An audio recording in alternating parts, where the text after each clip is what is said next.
Кутман халкым, кагылайын кыргысым, күндөн бүткөн, нурдан бүткөн ырысым, сен бар үчүн мен бармында, ырым бар, сен бар үчүн жанып келет жылдысым.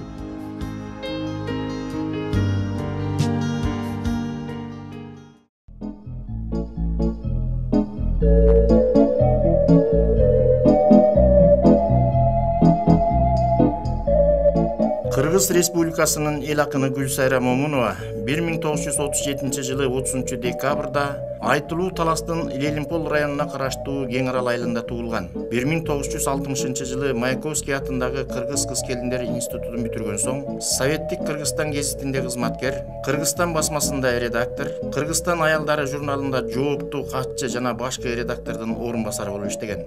1971 жылдан Жасуучулар союзунун, 1965 жылдан СССР журналисттер союзунун мүчөсү. Кыргыз Республикасынын Жогорку Советинин ардак грамотасы менен сыйланган. Кыргыз Республикасынын маданиятына эмгек сиңирген ишмер, Түгөлбай ата сыйлыгынын лауреаты. 20га чукул китептердин, бир нече котормолордун автору. Эмесе, сиздердин назарыңыздарда замандаш залкарлар көрсөтүүсү. Көрсөтүүнү Кыргыз Республикасынын эл артисти Роза Аманова алып барат.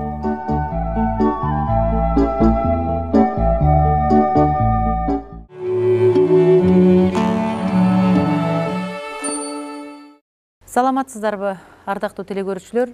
Эфирде замандаш залкарлар көрсөтүүсү. Бүгүнкү биздин көрсөтүүнүн мейманы заманыбыздын сыймыктанар кыздарынын бири, ардактуу эжекебиз. Залкар инсандар менен замандаш болгон, бүгүндө өзү ошол залкарлардын учугун улаган бүгүнкү биздин ардактуу сыймыктанар эжелерибиздин бири Кыргыз Республикасынын эл акыны Гүлсайра Момунова. Эже, биздин студиябызга кош келиңиз. Чындыгында өзүңүз ошол бүгүнкү биздин сыймыктанар, ардактар, урматтуу эжелерибиздин бирисиз. Далай чоң залкарлар менен замандаш болдуңуз. Бүгүн өзүңүз ошол залкарлардын катарын өзүңүз толуктап атасыз.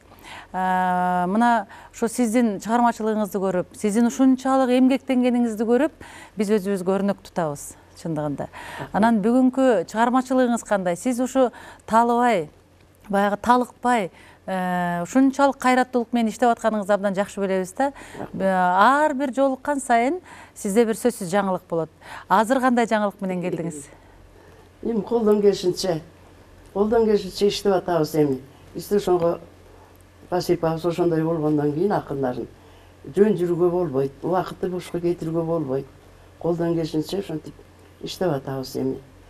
Эми залкарларды көрүп калдың дейсиң, чындыгында баягы улууну көрүп кичи өсөт дейт. Улам бүгүнкү улуундарды ошолорду көрүп отуруп, анан кийинкилер өсөт да. Анан ошо өзүң айткандай көптөгөн залкарларды көрүп калдым. Касымалы Жантөшевди көрүп калдым. Касымалы Байеленовди көрүп калдым. Касым Кайымовду көрүп калдым. Абдырасыл Токтомушевду, Алы Токонбаевди. Ушундай залкарларды көрүп, ошолор менен чай ичип, сүйлөшүп, сырдашып калган күндөрүм болду. Түгөлбай Сыдыкбеков менен көп баарлаштым, көп жолу баарлаштым. Мындай журналист, мен өмүр бою журналист болуп иштегенден кийин булар менен кээде ошо мындай интервью алган учурларым болду. Ар кандай темаларда интервью алган учурларым болду. Анан биз жалаң эле алардын жазгандарынан эмес, алардын жүрүм турум, сүйлөгөн сөзүнөн, айткан акыл насааттарынан, адамдык сапаттарынан, адамга кылган мамилесинен ошондон үлгү алып отурат экенбиз да. Анан алардан алганды өзүңө жугузуп алып, анан бизден дагы башкалар үлгү алса экен деген ниет менен жашайсың да адам. Ооба. Туура айтасыз. Азыр могул китептерди атайын алып келгенсиз. Ушу жаңы китептер го деп турам ушу. Эми бул жаңылар, эми өмүр бою жазгандар 20дай китеп жаздым го. Эми анан бул жаңы чыккандар да. Жаңы мынау жакшы сөз айткым келет деген чыкты. Ооба. Мен ар бир 5 жылда бир китеп мынау заман ушундай заман келбеди, авторлор өзү чыгармайынча эч ким чыгарып бербейт. Эч ким неметпейт. Анан өзүбүз чыгарабыз да. Анан өзүбүз чыгаргандан кийин ар бир 5 жылда кааласаң каалабасаң да эл алдында отчет коюп турууга туура келет экен. Өзүң өткөрбөйүн десең да болбой, мындай коомчулук сен юбилейиңди өткөрөт экен. Анан ошол юбилейге кур алакан келбейин деп Даярдык ар бир 5 жылда бир китеп чыгарып турам. Абдан Өзүмдүн күчүм менен, өзүмдүн бала бакыран үй бүлөнүн күчү менен ошондой ар бир 5 жылда китеп чыгарып турабыз. Мына 75 жылдыкта жакшы сөз айткым келет деген китепти чыгарганмын, ол китепти. Жакшы сөз айткым келет, бул менин өмүрдөгү мындай адамдык немем десең болот да, максатым бүтүн. Ошо адам болуп жаралгандан кийин артына калтырары жакшы сөз. Бири-бирине берер турган белеги дагы, жакшылыгы дагы, эми жакшылыкты адамга жасаш керек. Эми биз айтарыбыз жакшы сөз экен да эми.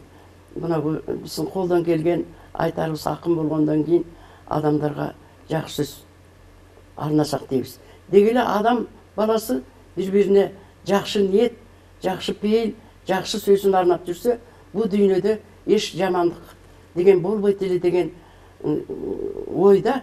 Анан ошондой тилек менен жүрөсүң да адам. Ошондой тилек менен жашап жүргөндөн кийин мен да адамдарга дайыма ушу ыр менен жакшы сөз айткым келип, анан мына китебимди дагы атын жакшы сөз айткым келет деп койгонмун. Ооба, абдан жакшы.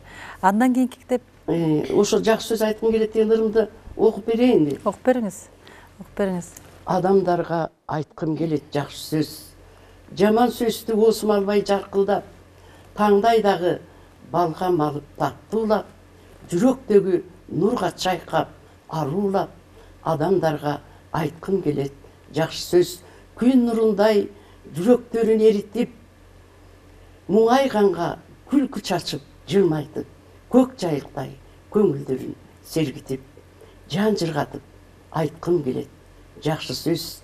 Гүлүн ачып, жүзүн жайнап, нурданып, ансыз дагы өмүрдө өксүк көп экен, калса деймин кабак жарып, кубанып. Адамдарга айткым келет жакшы сөз. Улгайганга жаш тартуулап, жаш кылып, унуткарып калган өмүр астыгын, күлкү чачып, көңүлдөрүн наз кылып. Адамдарга айткым келет жакшы сөз. Буудай салып бербесем да колуна, бар байлыгым, жан асыгым уш экен. Буудай сөздү чачкым келет жолуна. Жакшы сөздү издеп жүрсөм эң көркөм, сурап жүрсөм колду сунуп мен көктөн. Таап алдым жалындаган ысык, адамдарды сүйүп турган жүрөктөн. Жакшы сөздү айтуу менен жашарам, жакшы сөздү жасуу менен тазарам. Бул дүйнөнү жакшылыкка, арулукка сугарган көп болсо экен жакшы адам. Ой, абдан жакшы. Өзүңүз айткандай, жакшы адамдар көп болсо экен. Бири-бирибизге деги эле адамзатка жакшылык каалаган. Бири-бирине жакшылык каалаган. Жакшы сөз айткан, деги эле адамдарга жакшылык жасаган. Адамдарга жакшылык жасоо бул элине жакшылык жасоо. Эл журтка жакшылык жасоо. Ошондо биздин коомубуз оңолуп, дүйнө тазарат эле деген ниет. Анан акындарды кылымдан бери акындардын негизги милдети, мойнундагы вазифасы ошо адамдарга жакшылык таратуу, адамдардын жан дүйнөсүн тазартуу, адамдардын жан дүйнөсүн байытуу. Ушул нерсени аткарсак деген ниет да, биздин ниетибиз. Ушундай. Абдан чоң рахмат эже. Негизи акындык өнөргө кайдан келдиңиз? Себеби дегенде өзүңүз жогоруда айтып атпайсызбы? Ошол залкарлар менен көп маектешип, демек өзүңүздө бир топ жеке архивтериңиз да болсо керек, себеби жакшы маектер бар болсо керек. Раз ошол гезит беттерине жарыялангандан кийин, анан ошол өзүңүздүн бир залкарлар жөнүндө эссе сыяктуу бир оюңузда келген жокпу? Ушундай бир китеп чыгарсам деген. Ошо залкарлар жөнүндө ар бири жөнүндө ырларым бар. Ырларыңыз бар. Кээ бир жөнүндө поэмаларым бар. Мындай ошол сүйлөшкөндөрүңүздү чыгарган жоксуз, Сүйлөшкөндөрүмдү, немелеримди, Макала катары. макалаларымдын баары журнал гезиттердин беттеринде. Архивге тапшырып жатам. Ошону жыйынтыкталган вариантын чыгарган жоксуз. Алардын ошондой нерсесин жыйынтыктап туруп, мен макаладан тышкары анан чыгармада жазганга аракеттендим. Чыгарма жазганга аракеттендим. Түгөлбай Сыдыкбеков жөнүндө Журт атасы деп поэма жаздым. Сүйүнбай Эралиев жөнүндө Улуулук деген поэма жаздым. Темиркул Металиев жөнүндө, Жоомарт Бөкөнбаев жөнүндө, Жусуп Турусбеков жөнүндө, Алы Токонбаев жөнүндө, Абдырасыл Токтомушев жөнүндө, Насирдин Байтемиров жөнүндө, Ишыгып замандаштардын баарына Төлөгөн Казымбеков жөнүндө, ушу өзүм көрүп билип калган замандаштарымдын баардыгына колдон келгенче ошолордун образын, элге жасаган эмгегин айтууга аракеттенген чыгармаларым бар. Абдан жакшы. Эже, негизи акындык өнөргө кандай болуп келдиңиз? Мага кызык да, себеби кээде адамдар айтат да, өзүнөн өзү эле бир саптар келет, ошону жазганга үлгүргөнгө аракет кылам дейт. Кээ бир айтат, атайын программага түзүп өзүм биринчи муну жазам, экинчи муну жазам деп, анан кийин ошо пландап иштейм дейт. Деги эле акындык өнөр өзүнчө бир дүйнө. Ушул дүйнөгө кандайча келдиңиз да? Ушул кызыктырат да. Садаңа кетейин. Кандайча келгенимди өзүм да билбей калдым. Бала күндөн баштап эле кызык ушул дүйнөгө өзү эле тартып алат экен адамды. Нар жагында бирдекең болсо, бул кандан келгенде мен ишенем, кандан келет. Кандан келет, анткени менин атам дагы, апам дагы жамакчы. Ошо кат тааныбаган илгерки адамдар, бирок ошо жамактап сүйлөп, бир айылдын ырчысы, бир айылдын кошоктусу, бир айылдын ошо күлкүгө бөлөп жүргөн бир айылдын ошо төкмө акыны болуптур менин атам. Апам болсо бир айылдын кошоктусу болгон экен. Анан кийин андан төрөлгөн балдары дагы таланттуу болду. Армиядан келбей калды. Бир байкем жалаң ырлар менен каттарды жазчу эле. Ошо каттарды жазчу эле, ошол анда мен кичинекей 4-5 жаштагы кызмын да. Ошону эстеп калбаптырмын, сактап да калбаптырмын. Анан бирок бир-эки сабы эсимде калган. Адашкан окко туш келбей, атышып өлсөм арман жок деп. Анан ошол жүрөктө калып калганы, апам ушул сапты кайра кайталап, бул келбейт. Атышып өлөт. Келбейт турбайбы бул деп кейгенди угуп калып, ал менин жүрөгүмдө ошол сакталып калганда, анан ошондой таланттуу адамдар согуштан келбей калды. Мен ошо бир тууганым тең согушка катышып, анан бирөө келди жарадар болуп, бирок кийин бияктан үйлөнүп бала чакалуу болгондон кийин каза болду. Анан сүрөтчү эле анысы, художник болуп. Ырда жазчы да, ырда жазчы. Анан кийин тиги мен акын болуп көрүнүп калганда ырларын алып келди да мага. Тим эле бир чоң дептер ырларын алып келди. Аны ушуну окуп көрчү деди да. Анан окуп көрүп, анан мен тиги көркөмдүгү начар, жөн эле жамак экен деп койдум да. Чындыкты айтайын дедим эле бир тууганга, жөн убары болуп бербесин деп ойлоп. Анан кийин ошондон кийин такыр жазбай коюп, анан кийин бирок талант деген бир жагынан болсо бир жагынан чыгат экен. Жалаң сүрөт тартып, ошол Талас облусунда ошол жана Керчен деген немис сүрөтчү бар эле, анан ошо менин байкем бар эле, клубтарды костугун, ошол портреттерди тарткан, ошол көркөмдөгөн нерселердин баарын ошолор тарткан сүрөттөрү али чейин ошо сакталып турат да, кээ бир жерлерде ошо Айлыбызда ар бир адамдардын үйлөрүндө портреттер тиги булар художник болуп кетти анан ошентип баары. Небере Анан көрсөңүз чөбөрөлөрдөнчү? кандан келет экен да. Ошо кандан келет деген небере чөбөрөлөрдөн болдубу? Эми менин балам да художник болуп кетти. Абдан жакшы. Неберелерим дагы ошо чыгармачылык жагында.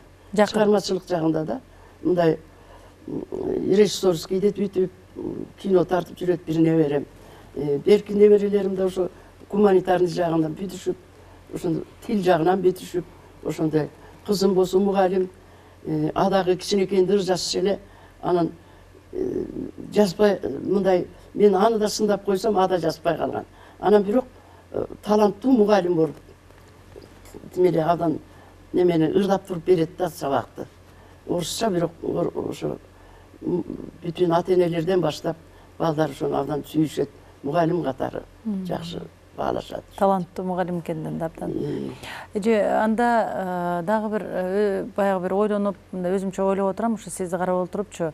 Бүгүнкү Гүлсайра Мамуновага жетиш үчүн канчалаган белди, канчалаган тоону бастыңыз да, чындыгындачы. Ошонун ичинде баягы бир турмуштагы болуп келчү, боло берчү жөнөкөй баягы айтып коебуз го, ылдыйкы деңгээлдеги дагы нерселерден өттүңүз деп ойлойм. Мисалы, жөнөкөй эле бир кыргызда бизде кыргызчылык деп дайыма баса белгилеген сапаттарыбыз бар. Ошондой анча-мынча кемчиликтер жашооңузда болдубу же түз эле ушу баары жакшы болуп эле, түп түз эле болуп эле кыргыз эл акыны болуп калдыңызбы? Адам болгондон кийин башынан далайлар өтөт. Адам өмүр бою өсүн жамандыктан дагы, жакшылыктан дагы мындай жыйынтык чыгарып, ошондон тарбия алып отуруш керек деп ойлойм да. Ошо өмүр бою кездешкен бут тосуулардан дагы, жамандыктардан дагы ошолордон чыйралып, ошолордон бирөөлөр жамандык кылса, ошону кайра өзүңө мындай оң жакшылык жагына буруп, жамандыкты жакшылык жакка буруп дегендей. Анын жакшылыгыңа тобо кылып дегендей, жакшылыгыңды дагы өрчүтүп, анын адамда кемчиликтер болуп калат. Ошо кемчилигиңе айланып турмушта бир оңтойсуз учурлар болуп калат. Ошондон жыйынтык чыгара билиш керек. Кемчилигинден жыйынтык чыгарып, ошону моюнга алып, андай болбой, мындай болбойм деш керек да. Ошентип отуруш керек өмүр бою. Демек күрөш. Алдыга жылуу, өзүн өзү тарбиялоо. Ооба. Негизи эле аял кишиге ушу кандай өнөрдө өзүн табуу кандай? Канчалык деңгээлде? Ушул кыйын экенин биз жакшы билебиз, бирок сиздин оюңузча, сиздин баягы образыңызда канчалык деңгээлде сизге кыйынга турду? Же жолдошуңуз аябай сизди колдоп эле жаз деп бардык шарт түзүп бердиби? Деги турмушуңуз кандай болду? Ушу сиздин үй бүлөңүз бизге кызык да. Эми турмуш ар кандай болот экен? Жолдошум адабиятчы эле. Ошо мен ушу акындык өнөргө берилгендигим ушунча, ошо адабиятчыга турмушка чыктым да атайын. Ошо немеме жол бөгөт болбосун деп. Бөгөт болбосун. Чыгармачылыгыма бөгөт болбосун деп. Анан ошо чыктым, ошонун чындыгында бөгөт болбой, ошо мага жардамдашып, жол ачууга ишиме мүмкүнчүлүк берип жүрдү. Тиги кээде жанагы үй чарбачылыгын өзүм эле жасайын, сен отуруп иштебейсиңби? Кагазың менен отурбайсыңбы? Андан көрүп окубайсыңбы? Жана бир үй турчулукчу аял үйдүн ишинен бошобой калабыз го. Ушуну эле жасай бересиңби? Үйүңдү эле жыйнай бересиң, кечке кир жууй бересиң.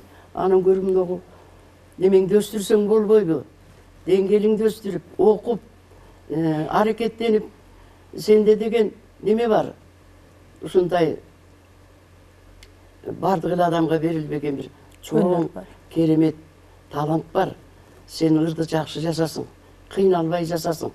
Ал бардык эле адамдар эмес, көп немелер кыйналып жасат, сен кыйналбай шар жасасың. Ошондуктан сен өзүңдү сакташың керек, иштешиң керек деп ушундай мага дайыма ошондой акыл насааттарды айтып, анан жардамдашып дегендей. Бир жака барам десем бут тоскон жок.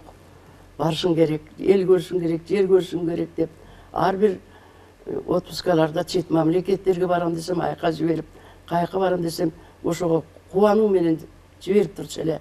Мен ал жагынан эч кандай немем жок. Жолдошума болгон немем жок. Кудайга шүгүр. Кудайга шүгүр. Бала чакалуу болдук, кыздуу болдук, уулдуу болдук дегендей. Жакшы эже. Жакшы кут болсун. Жашоодо дагы бир өзгөчө нерсе, мына акындык өнөрдө, мисалы, албетте бул искусствонун бир багыты, биз жакшы билебиз. Бул дагы өзүнчө бир өзүңүз белгилегендей зор талантка эгедер болгон адамдардын баягы өнөрүнүн жыйынтыгы.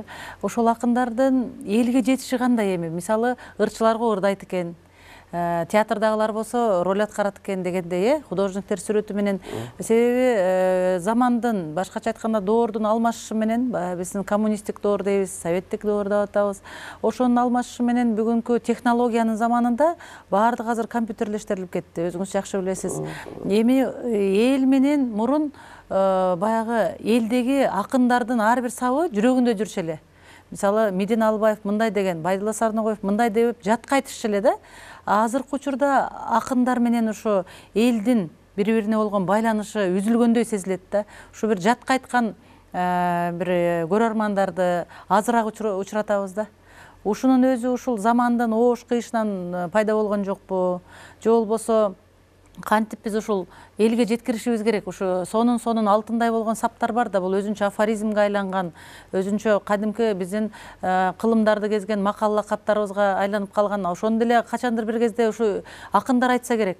Чындыгындачы баягы сөз берметтерин тизген катары ошол акындардын сөзүнө айланып, ырына айланып, анан ошол замандан заман улам айтылып келип, кийин биздин накыл кептер, накыл сөздөр, ата бабалардын сөздөрү болуп, макал лакапка айланып отурбайбы? Ошо сыяктуу бүгүнкү күнү ошол эл арасында айтылып жүргөн ушул акындардын саптары абдан аз учурайт да. Эже, ушуга сиз кандай ойлойсуз? Ушуну кантип уюштуруш керек?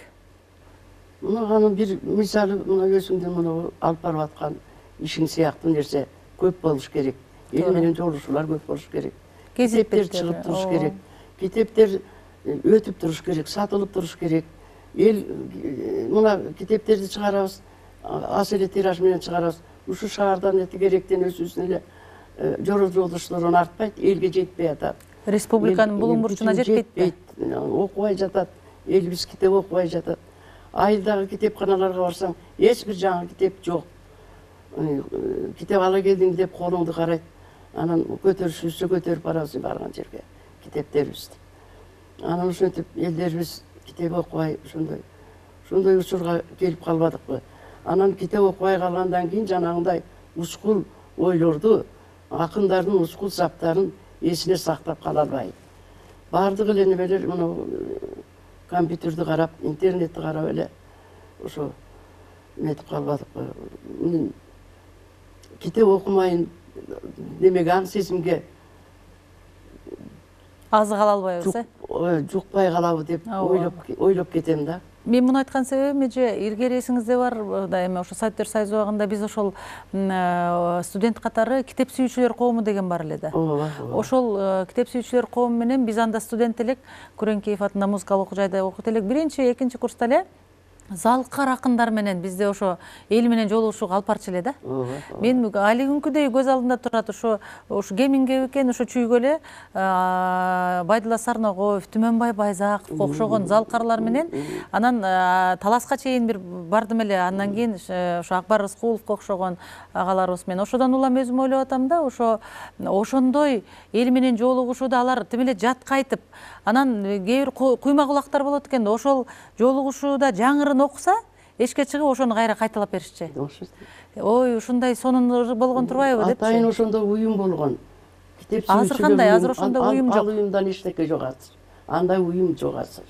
Акын жазуучуларды бирөөгө жолугуштурайын деген жок. Айылдагылар өздөрү дагы көп чакырбай калды. Ошо өзүң айткандай, ошо жаш залкарлар менен мен көп бардым. Жанагы Байзаков менен, Сарногоев менен, тияк бияка абдан көп бардым. Анан ошондо акын элден асы калат да. Элден асы калабыз, элди көргөндөн. Эл бизден асы калат. Анан ошентип байланышат да эл акындар менен. Анан кийин эми акындар айылга чыга албай калдык, эл менен жолугуша албай калдык. Ошо алар биздин үн аларга жетпейт, алардын үнү бизге жетпейт дегендей эми тамашалап айта турган болсок эже, ушакчы гезиттер жетип элатат айылга. Ооба. Ачык айтканда. Мындай сөздү бура тамашалап айтсак да, эми ушакчы гезиттин баары жетип атат. Ошону менен катар эле өзүңүз билгендей, бул көйгөй биздин музыкалык искусстводо деле бар. Баягы адистердин өнөрү жетпей атат. Ал эми жеңил, баягы бир күнүмдүк десем болот, деңгээлдеги чыгармалардын баары айылга жетип эле, айылда ошонун баары өркүндөп өсүп атат да. Себеби бизде түшүнүк бар, эгер жакшы музыка болбосо, жаман музыка басымдуулук кылат. Анын сыңары негизи эле Маданият министрлигинде ушул көркөм өнөрдү колдоо багыты өзүнчө бир иштиктүү жумуш алып барыш керек го деп ойлойм да, өзүм жеке оюм.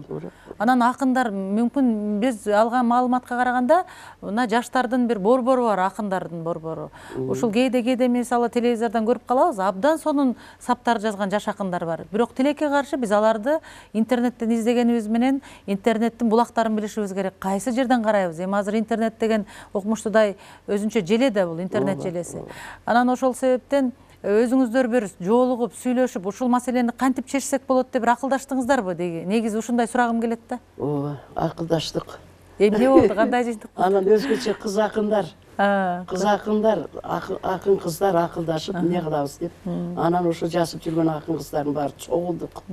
Чогулуп бир уюм түздүк. Кыздар ай деген уюм түздүк, акын кыздардын. Ага бүтүн республика боюнча мындай таланттуу ыр жазып жүрөт, бирок ошону чыгара албайт эч жерге. Биз го эсирдин убагында китеп чыгарып жүрүп, биз көрүнүп калдык. Алар көрүнөйүн десе, мүмкүнчүлүк жок. Мына ушуларга убал болуп атпайбы? Анан кийин ошондой бияка жете албай, ырларын чыгарып албай жүргөн акындарды издеп таап, анан кийин ошолордун баарын жыйнап келип китептер чыгарып атабыз биз.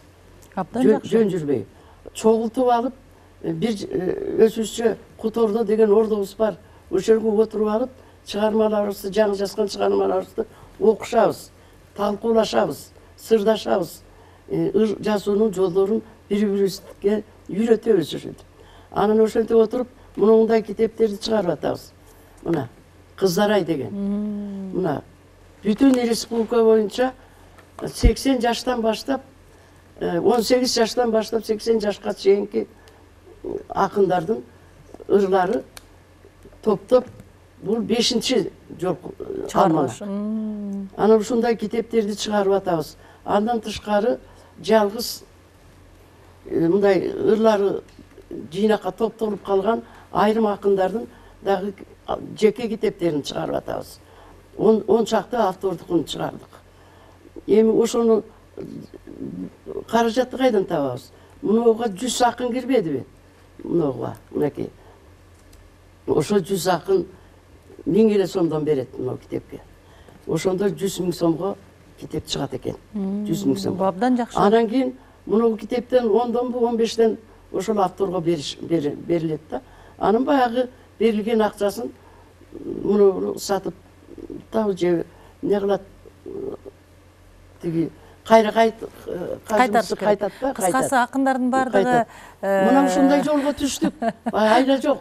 Бекер жөн калганча, жөн жүргөндөн көрү баягы жатып өлгөн чатып өл дегендей ушинтип ушундай иштерди жүргүзүп атабыз. Анан кыздар менин дагы китебимди чыгарып беришти мындай.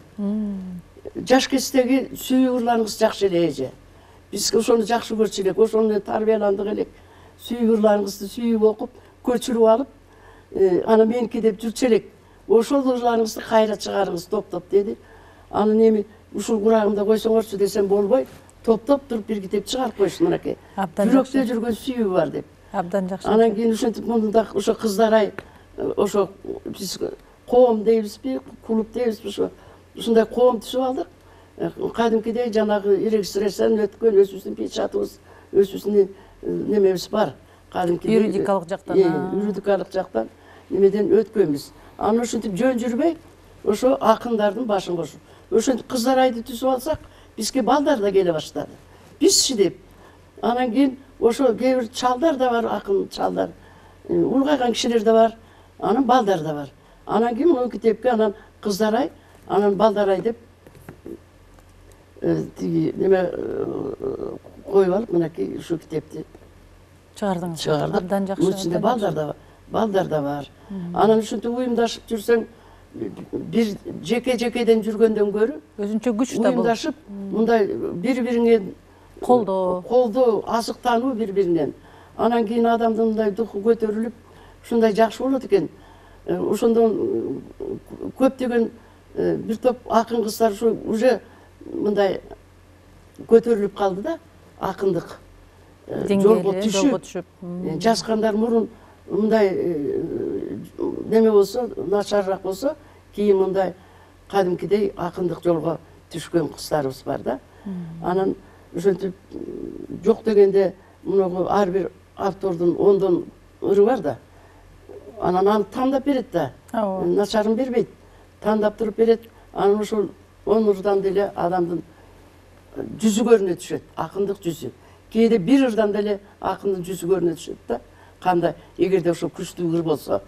Анан ошентип ошондой иштерди жүргүзүп атабыз. Ошо муну кыздар айды жүгүрүп иштеген кыздар бар. Абдан жакшы. Мен алардын мындай ардактуу төрайым деп коет экен.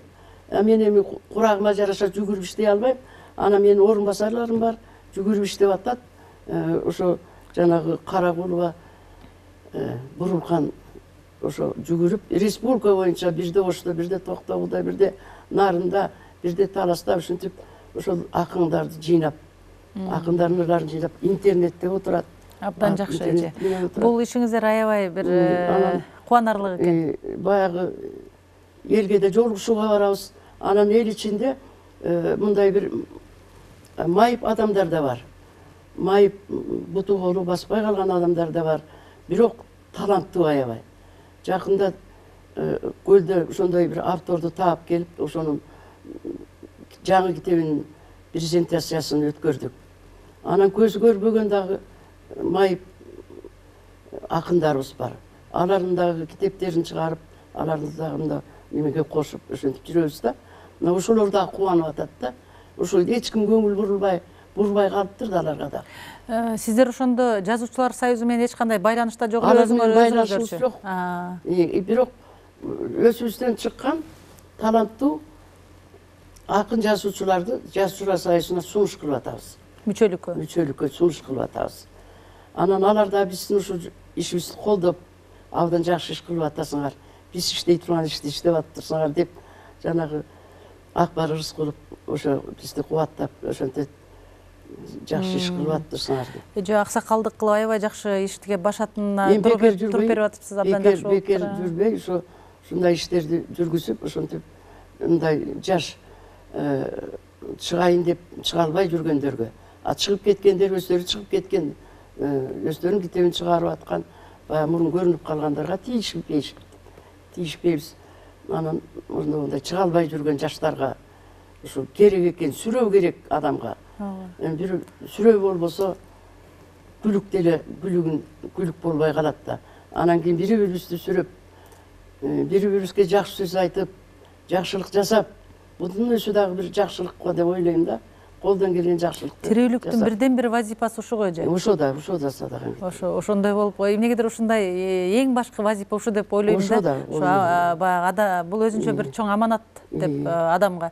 Бул акындардын жана жогоруда айтпадыкпы, биз ушул саптары элдин жүрөгүндө калып, анан ошол ушул акынын ушу бир канча жыл мурун ушундай сонун ырларын окучу элем, ушундай эле деген саптардын арасында, сиздин бир ырларыңыздын арасында жанагы баламды көрөгели кошуна деген ырыңыз дагы өтө популярдуу болгон да. Азыр ошол эске келип атат. Кайсыл ырыңыздан бир окуп бересиз анда? Эми кайсы темада оку десең окуп берем. Каалаганды сизге эркин. Мен кыргыз элиме арнайынчы. Мейли. Мен кыргыз элимди сүйөм, кыргыз элимди жакшы көрөм, кыргыз элим жөнүндө көп жазгым келет. Колдон келишинче. Кутман калкым, кагылайын кыргызым. Күндөн бүткөн, нурдан бүткөн ырысым. Сен бар үчүн мен бармында, ырым бар. Сен бар үчүн жанып келет жылдызым. Өмүрдө Неге жетсем сенин демиң, жаныма кубат болуп сенин кебиң, жоголбой сен бар үчүн адил калыс бар болуп келе жатам. Элим менин бийик болсом сени менен бийикмин, бүтүн болсом сени менен бүтүнмүн, сени менен терең менен тамырым, терең болсом сени менен тереңмин. Сен жок жерде мусапырмын, жалгызмын. Сен жок жерде таянчы жок, алсызмын. Сен жок жерде жетиммин, жүрөк бостоп. Сен жок жерде тирүү туруп жалгызмын. Сен жок жерде тирүү туруп жансызмын. Билесиң, кандай сүйүп, кандай күйдүм. Байкадың, кандай күлүп, кандай жүрдүм. Дүйнөдөй кирсиз таза бейил күтүп, аламдай кыял кеч кызыгым ол өмүр сүрдүм. Кызыктуу кыял менен өмүр сүрүү, бактылуу ата журтум сени сүйүү. Рахат сени кырдоо жарык дүйнө, бактылуу сени кырдоо жарык дүйнө. Рахат кучагыңда тирүү жүрүү, миң тобо жүргөнүмө эл менен. Жалгыз татпайт, эндетпейт эл деген, айткан сөзү жанга кубат дем берген. Кубанчындай кубаныч жок эл берген. Рахмат эже, абдан жакшы. Абдан жакшы. Элиме деген чыгармаңыз бул.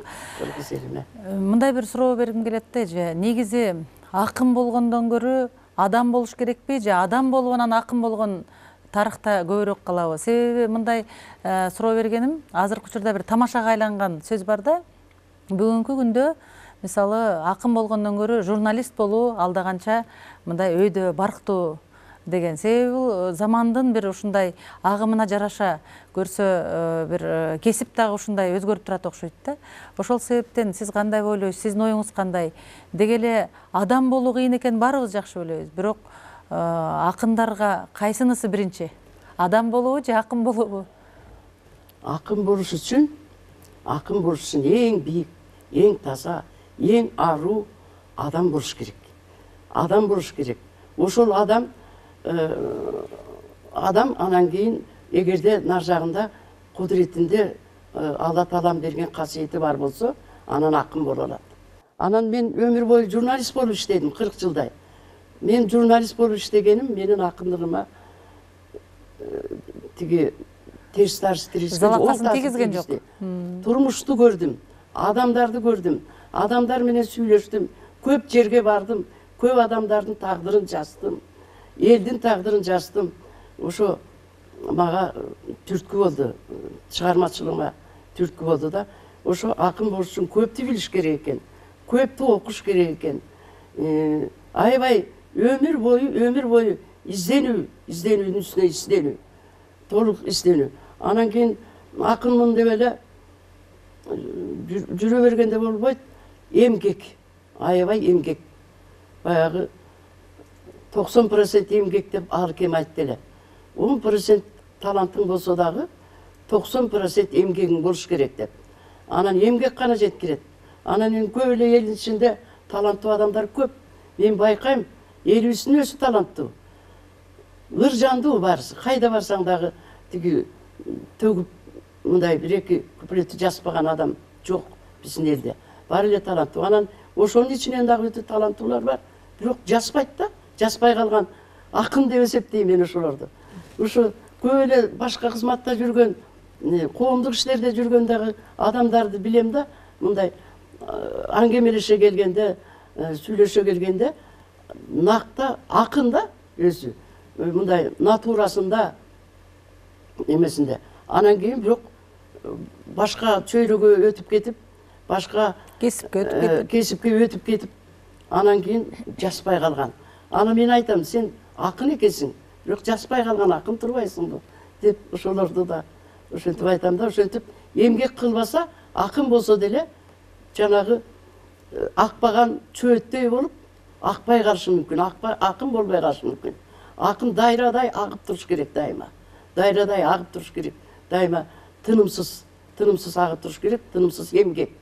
Залкар деген атка конушту эле бул элдин берген сыныгы деп ойлойм. Мисалы эл ошондой деңгээлге жеткирет, сүрөп, мактап, ошол эле учурда ошол таланты менен, өнөрү менен, кылган эмгеги менен залкар инсан болуштагы бул тарыхтын берген баасы окшойт да. Ошол себептен азыркы замандаштарыңыз жөнүндө эмне айта Менин аласыз? замандаштарым ичинен мен айтсам, мына Эрнис Турсунов жакында өтүп кетти. Мына өтө залкардын залкары десек, баатырдын баатыры десең жарашат. 90 китеп жазган, бүтүн дүйнөлүк поэзиянын классиктерин кыргызчага которгон, канчалаган романдарды жазган, тарыхый романдарды, канчалаган поэтикалык китептерди жазган, канчалаган котормолор. Анан ошол мен залкармын деп айтпай эле, үйүнөн чыкпай, иштеп атып, эчтеке дебей, эч кимге дооматтын койбой, мен мындай элем дебей, акырын гана жүрүп, ошончо чыгармаларды жазып, акырын гана өтүп кетти. Мына менин замандаштарымдын ичинен ошону өтө баалайм. Жалил Садыков өтүп кетти. Мына Эсенкул Ибраев өтө чоң таланттуу эле. Мынакей тирүү жүргөндөрдөн мына Омар Султанов менин замандаштарымдан. Бек Султан Жакиев, эл баатыры. Ошондой, анан жаштар дагы жакшы чыгып келатат. Баягы учубуз кур эмес, абдан таланттуу. Кээде жаштардын чыгармаларын окуганда өзүң уялып кетесиң кээде. Анан улам кийинкилер жакшы жазыш керек да, улам кийинкилер. Бизде деле учурунда жакшы чыгармаларыбызды окуп калганда тимеле неметип кубаттап, неметип турчу Темикем, Жаржангасиев, жанагы Кубаныч Чакаев дегендер, о Садыган кетейин, биз айтпаган ойду айтып турсуң го, биз таппаганды таап турсуң го деп ошентип калышчу эле. Анан кийин мен дагы жанагы жаштарды ошентип мындай бир жаңы ойлорду айтып, жаңыча бир бийиктиктерди багынтып аткан жаштарды көзүнчө эле айтып мактап, ошентип кубаттап турам колдон келишинче. Кубанып калышат. Ошентип кубаттап турсаң жакшы да.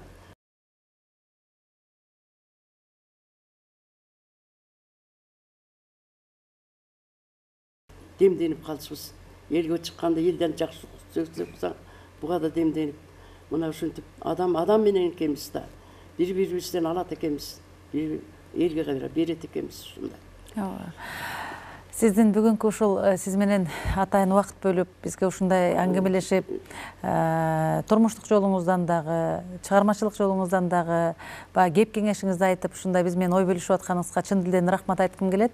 Анан ушул жалпы элиңизге кайрылууңуз болсо, деги эле ак тилектериңиз болсо, ыр түрүндө болсо да болот, ушул элиңизге бир кайрылып, эркин микрофон суналы сизге анда. Муногу биздин элибизде муногу көрө албастык дегендер жок болсо экен. Көрө албастык, ичкүйдүүлүк дегендерден арылсак деп ойлоп, ушул темада мен көп иштеп, көп жаздым. Ошо. Күлүктөр жолун тородуң, күйгүлтүк түшүп оңбодуң, күлүктөр жолду бошотту, канекей күлүк болгонуң. Жоргонун жолун тородуң, жоготом деп ойлодуң, жорголор сага жол берди, канекей жорго болгонуң. Тартышпа десе болбодуң, таланттар жолун тородуң, канатын кайрып далайдын, канекей талант болгонуң. Жармашпа десе болбодуң, жаштардын жолун тородуң, жаатка бөлүп жааматты, канекей жакшы болгонуң. Катылба десе болбодуң, какылдап жолду тородуң, каршыгып жүрүп башкага, канекей айга коңгонуң. Теңелбей койсо болбодуң, тең түшүң жолуң тородуң, теңирден алып жасаны, тердиктей болуп оңбодуң. Куучулуңдап болбодуң, курдаштын жолун тородуң, Кудайдан алып жасаны, кургуч болуп оңбодуң. Безилдеп такыр болбодуң, бейгүнө жанды кордодуң, пейлиңден таап акыры, берекен качып оңбодуң. Келишпей койсо болбодуң, кейкеңдеп жолду тородуң, кесири болот ар жандын, кесилип жолуң оңбодуң. Сүйлөшпей койсо болбодуң, Sustanып жолду тородуң, сүзүп салам деп жүрүп, сүлдөрүң калып оңбодуң. Жамандык ойлоп жатпадың, жалгыз гана атпадың. Жамандык жасап адамга жакшылык гана тапканың. Учурган түркүн кубула, ушагың жүрөт угула. Ууланып калмай болдуң го, өзүңдүн ички ууңа. Өчөчтүк жүрөт каныңда, өзгөнү алып карыңа. Өлүп кетер бекенсиң, өзүңдүн чачкан зарыңа. Башканын жолун торогон, башынан эле оңбогон. Барынан күчтүү кудурет, бассам турсам ойлоном. Күлүктүн жолун торогон, күчсүздүктүн белгиси. Таланттын жолун торогон, тайкылыктын энчиси. Талантты сүйүп кол берет, таланты бар эр киши. Бул ырды сага арнадым, сен дагы куру калбагын. Көзүңө сайып турбайбы, мен эмес деп танбагын. Ардансаң андай болбогун, арт жагын терең ойлонгун. Какчаңдай бербей, жок десе, карган кезде оңолгун. Жамандык арты жамандык, кайыр өзүңө конорун. Жакшылык арты жакшылык, жакшылык сага болорун. Жакшылап гана ойлонгун. Ой, абдан жакшы. Эже чын эле ушундайлар бар да. Абдан жакшы. Ушундайлар бар эми. Ушундайларды да жазыш керек болуп атат. Ооба, эми жашоодо адам болгондон кийин ар кыл мүнөз, ар кыл сапат дегендей. Ушундай болбосок деп неметем да. Досуң көп сенин, да бир окуп берейин. Досуң көп сенин, бирөөнүн тоосун чакпасаң, кайрылып кирер эшикти катуу жаппасаң, калтырып көөнүн өсүм деп жүргөн адамдын өсөгүн өрттөп, катуу сөз айтып какпасаң, досуң көп сенин, көңүлдү гүлдөй сактасаң, арамдык ойлоп, артынан аңдып сатпасаң, адам деп сага ишенип айткан купуя, жүрөктө каткан аялуу сырын ачпасаң, досуң көп сенин, баркына жетип барктасаң, дилиңди буруп, котур таш ичке катпасаң, кучагын жайып, мээримин төккөн адамга көөнүңдү бусуп, куулуп тетир баспасаң, досуң көп сенин, адамды катты актасаң, абирди ички аярлап аруу сактасаң, адамга гана берилген улук касиет, ыймандай мүлктү астиктеп күтүп чачпасаң, жер басы бар ким жүрөт көбүрөөк адаммын дегинин качан, арыңды бийик сактасаң. Ой, эже чоң рахмат. Ден соолукта болуңуз дегим келет, эң башкысы. Аман болуңуз. Ушундай сонун саптарды ошо элибизге тартуулап, чындыгында бизди баягы тарбиялоого ушундай сонун чыгармаларыңыз чоң-чоң салымдарын кошуп аткандыгын баса белгилеп айткым келет да. Садака рахмат. Калкыма бата берген ырымды окуп коеюн эми. Макул, окуңуз. Анда ошол элибизге болгон кайрылуу болсун, Элиме. Элимдин мингени жорго болсун, иш оңолуп кийгени торко болсун, берек артып кампасы данга толсун, теңир жаргап тапканы олжо болсун. Адамдарга жаштык бер карыбасын, карыларга кубат бер арыбасын, ичи тарга пейил бер айкөл кылып, жакшылыкка иштери тарбасын. Ата-эне баладан бакыт тапсын, балдарынын Кудайым жолун ачсын, көшөгөсү көгөрүп кыздарынын кут болуп барган үй бакыт чачсын. Баласызга бала бер эгиз кылып, элибизге ыйман бер тегиз кылып, бул дүйнөнү мермине чалкытып, кыз жигитке сүйүү бер деңиз кылып, берсең тапсаң, бешик болсун бек болсун. Келечекке кең ачылган жол болсун. Кар өзгөйдүн мээрим кирип ичине, ар адамда аруу тилек ой болсун. Көздү берсең эл бактысын көрөйүн, сөздү берсең элим үчүн төгөйүн. Өмүр берсең ыйман абир кошо бер, ал өмүрдү элим үчүн берейин. Ой, рахмат эже. Чоң рахмат. Ушул сиздин ар бир сабыңызда акыл уюган саптарыңызга ыраазы болгум келип атат. Анан кийин сага дагы арнаган элем. Ошону окуп берип коеюн сага. Торгой тилдүү, булбул үндүү дейт. Кыргыз Республикасынын эл артиси, Токтогул атындагы мамлекеттик сыйлыктын лауреаты академик Роза Амановага. Рахмат. Торгой тилдүү, булбул үндүү, тоту куштун түрүндөй, сен ырдасаң жүрөк балкыйт, кантип турам сүйүнбөй. Сен ырдасаң жанган шамдай, жайнап турат жамалың, таңдайыңдан тамған балдай, дастандарың, аваның, ажарыңа көңіл толған, атқан таңдай сөгіліп, мөл бұлақтай тұнық добыш көмекөйден төгіліп, махаббаттың тұнық ырын сен ырдасаң назданып, ек чіркін деп сергит көңіл, еріп кетпей ас қалып, сендей асыл чанда шығат, қырғысымда біреуға, сені сүйбес адам жоқтыр, сүйбей қойыш күнеуға. Асек, Мұса, атайлардың тоқтоғылдың ырларын, ажарына ажар қошып, жан кіргісе ырдадың, алып қалып залқарлардың ұлы сабақ мұрасын, алғаныңды кейінкіге қайра беріп жатасың. Қырымдардан ағып келген, құлақ құрчық қанып келген, құлпындырып көңілдерді, жүректерде жанып келген, жарқыратып жан дүйнеңдің шам шырағын жағып келген, муындардан муындарға ұшқыл қанат қағып келген, қасиетті қырғыз қалқым, қағылайын ырыңдан, қанатыңда термелемда қасиетіңе жылынам, ұлы мұрас ұлап жатқан ұққылықты ырыңдан, қарт қылымдар үн салған сейт қомысыңдың қылынан, ал мұрасты урматтаған розадай қызыңдан, көрөнгөңдің көркін ашып, ұйтқысын ұлаған, ұлы тұнын, ұлы ырларын, ұлы тұна үйінге алып, ұққылықты ырдаған, ұрпақтарға сабақ беріп, ұлылығын сыйлаған, розадай асыл қысты қырғысыма сый қылған, ұқтырғанға ұлылықты көрсеткенге сұлулықты теңіріме сыйынам, алыс кетсем, ұқпай қалсам, сағынамда қиылам. Рахмат, өте мақтапсыз. Салқарларды бізден мұрасымызды қырғыз елінің ұлттың кереметтеріне кірген, ұлттың жүзін ашқан ұлы өнерді урматтап, ошолордун күйлөрүн, ырларын элге таратууда сенин эмгегиң өтө зор айланайын. Маек куруп бергениңиз үчүн чоң рахмат. Ишиңизге ийгилик каалайбыз. Ден соолукта болуңуз эң башкысы. Ардактуу телекөрүүчүлөр, ушун менен биздин замандаш залкарлар көрсөтүүсү аягына чыкканы турат. Бүгүнкү биздин көрсөтүүнүн мейманы болгон Кыргыз Республикасынын элеканы, заманыбыздын залкар инсандарынын бири ардактуу эжекебиз Гүлсайра Момунова болду. Саламатта калыңыздар.